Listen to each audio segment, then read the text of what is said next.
মিয়া খেদিবলৈ ডিঙি ফুলাই চিঞৰি ফুৰা জাতীয় সংগঠনৰ নেতাবোৰ ক'ত? জাগিৰোডৰ পৰা পলাশবাৰীলৈ ভূমিপুত্ৰ খিলঞ্জীয়াৰ ক্ৰন্দন। ক'ত হেৰাল জাতীয়তাবাদৰ মুখা পিন্ধা আছু লাচিত সেনাৰ হুংকাৰ? ভূমিপুত্ৰ তিৱা, কাৰ্বি, বড়ো, গোৰ্খা আদি ভূমিপুত্ৰক এলাগি কৰে কিয়? মিয়া খেদিবলৈ দিনে নিশাই হুৱা দিয়া আছু লাচিত সেনাৰ বাবে ভূমিপুত্ৰ তিৱা, কাৰ্বি, বড়ো, গোৰ্খা আদি অসমীয়া নহয় নেকি? আছু লাচিত সেনাৰ অসমীয়াৰ সংজ্ঞাত নপৰে নেকি জনজাতিসকল?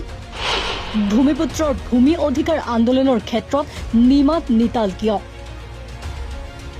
ৰাজপথত দিনে নিশাই মিয়া খেদাবৰ বাবে শিয়ালৰ দৰে হুৱা দি ফুৰা অসমৰ তথাকথিত জাতীয় সংগঠনবোৰৰ আচল স্বৰূপ এতিয়া উদং হৈ পৰিছে। চৰকাৰৰ প্ৰতিটো জনবিৰোধী সিদ্ধান্তৰ বিৰুদ্ধে গৰ্জন কৰি উঠা বুলি দাবী কৰা আছু অসম জাতীয়বাদী যুৱ ছাত্ৰ পৰিষদ আৰু বীৰ লাচিত সেনাৰ দৰে সংগঠনে এতিয়া শাসকীয় পক্ষৰ BTMৰ দৰে কাম কৰিবলৈ আৰম্ভ কৰিছে নেকি? তাক লৈ এতিয়া সমগ্ৰ ৰাজ্যজুৰি তীব্ৰ চৰ্চা চলিছে।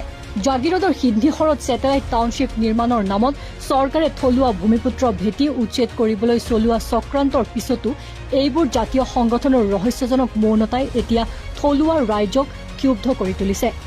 জাগিৰোডৰ খিলঞ্জীয়া লোকে নিজৰ ভূমি ৰক্ষা কৰিবলৈ প্ৰবল প্ৰতিবাদ সাব্যস্ত কৰাৰ পিছতো এই তথাকথিত জাতীয় নেতাসকলৰ মুখত সোপা দি থকাটোৱে প্ৰমাণ কৰে যে তেওঁলোকৰ জাতীয়তাবাদ কেৱল সুবিধাবাদী ৰাজনীতিৰ বাবেহে। প্ৰশ্ন উঠিছে, আছু জাতীয়তাবাদী যুৱ ছাত্ৰ পৰিষদ বা লাচিত সেনাৰ অসমীয়াৰ সংজ্ঞাত কেৱল মূলসুঁতিৰ এক বিশেষ শ্ৰেণীৰ মানুহে পৰে নেকি? তিৱা, কাৰ্বি, বড়ো, গোৰ্খা আদি প্ৰাচীন ভূমিপুত্ৰসকল তেওঁলোকৰ দৃষ্টিত অসমীয়া নহয় নেকি?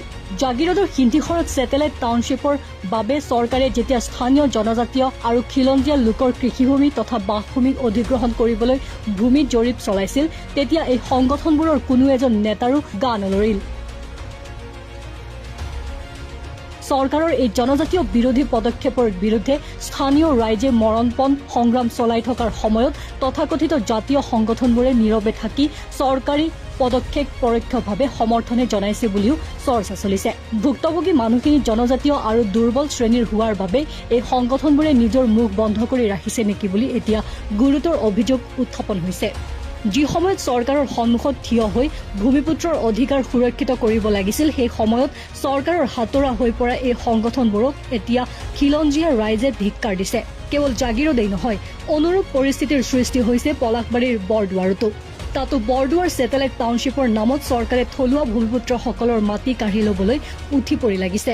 বৰদুৱাৰৰ খিলঞ্জীয়া ৰাইজে নিজৰ অস্তিত্ব ৰক্ষাৰ বাবে দীৰ্ঘদিন ধৰি আন্দোলন চলাই আহিছে, কিন্তু